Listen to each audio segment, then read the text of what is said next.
Welcome to another live podcast. I am Emily Bose, your host, and I'm so excited to be joined by Jacob, who is going to share so many interesting things today around veteran transition, some of the career coaching work that he's doing, some interesting new tech things with AI, and so excited overall to just jump into this conversation. So, Jacob, thanks so much for being here.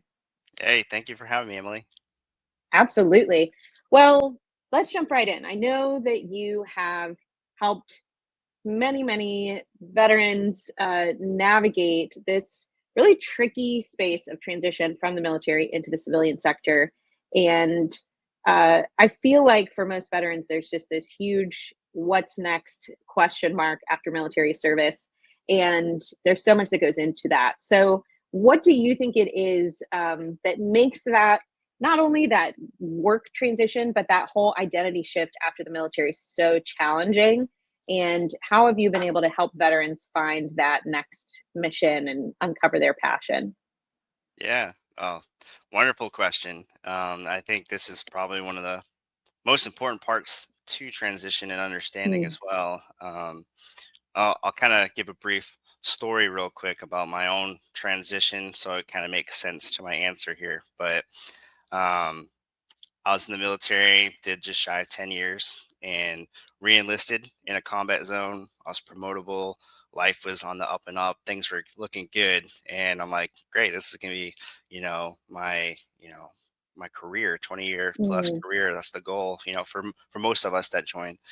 And that dream was crashed. mm, Back in 2015, the DoD was downsizing, and the brigade that I was in was selected for inactivation, and it voided out my reenlistment contract. So I had roughly 6 months to transition out, figure out what life after service looked like, and I just picked something. And a lot of warriors I see and I work with do the same thing. They're motivated by, like, I got to find a job. Like, I got to provide for my family. I need money. right. I'm chained to this lifestyle that I have, whatever it is financially, house, car, hobbies. So many of the times warriors are looking for any job rather than the job. And what's hard about discerning like what the job is warriors adapt and overcome. We embrace the Yep. suck, and we're just used to just getting the job done. So when I went down this path, I went into human resources and I excelled. I did very well. I had great performance reviews, constantly got those performance incentive bonuses. My bosses are always telling me, like, I'm doing a great job. I'm getting promoted. However, in my personal life, things were deteriorating. So, you know, Mm, relationship with my spouse, constantly, fighting, drinking alcohol to cope, excessive amounts, and realizing like that's not common behavior. That's not normal. So mm, I was taking work home with me, and, I just reached that point of burnout. So it really honestly just didn't come to me or click, till like 7 years after service, when I found a role that fit my lifestyle. I valued it. We had similar values. It filled me up. The work that I did, I enjoyed it. mm, So it's hard to figure that out because you could do really well in a role and think things are going well, but um, you really need to find a role that aligns with you as a person, your values. And it's not just, this is what you did in the military. Well, here's some jobs that align with it. It's not that simple. mm. That's a great point. I spoke to someone this week who was trying to transition because he said he'd been doing sales for a few years and absolutely excelled, kept getting promoted, top in his region, all of those things, and just absolutely hated it.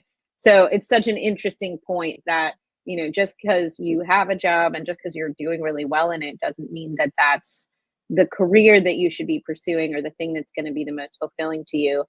Um, and it brings to mind another example that I've seen in the past where uh, we worked with a transitioning service member who told us very high performer, very quick advanced, like very heavily promoted in the military, and came out and was just like, I want to make money. I don't care what kind of work I'm doing. the money's the only thing I care about. And we were like, not usually the type of motivation that we try to put you into a job for. We tried to align everything else, location, everything else, and put her into a very high comp upside role, but it was a really cutthroat environment, very not like team oriented, everybody out for themselves, and she chose that, you know what I mean? And got in there and was just like, this is the worst, because she didn't realize that in the military, even though she'd been such a high performer, she had had so many opportunities to grow so quickly. She'd also had a supported team. And having that supportive team, the people that have your back, where you're not cutting each other's throats or pulling the rug out from underneath each other, like she didn't realize how important that was to her till she didn't have it.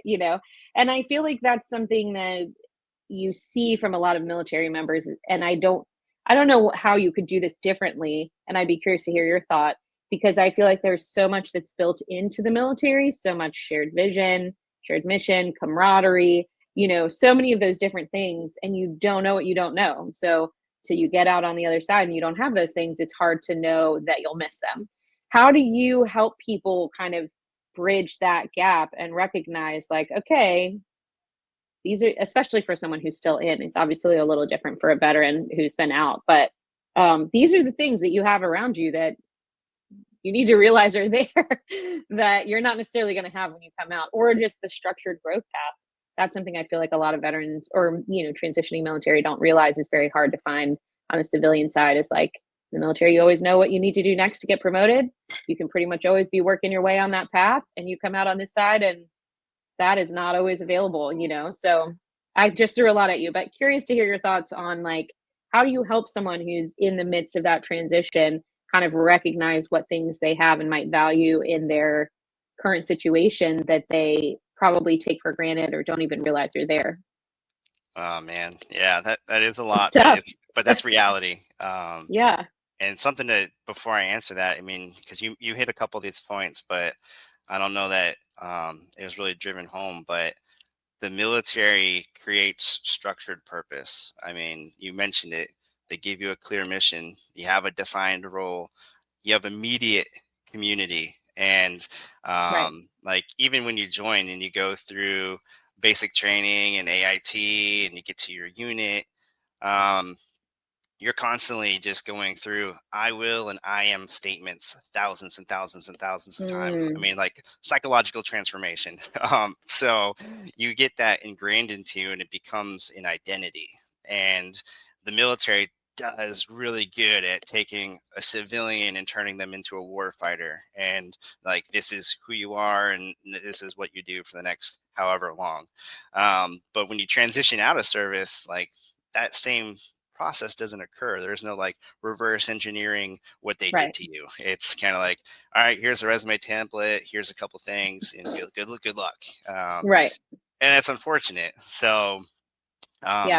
something that I do, I won't get into like all the secret sauce because like we go Of through course. probably lots of coaching calls and questions, and it's different for everybody. But couple of questions, like 4 questions that are really important would be like, what income level supports your family's needs and goals? Like that's obviously important.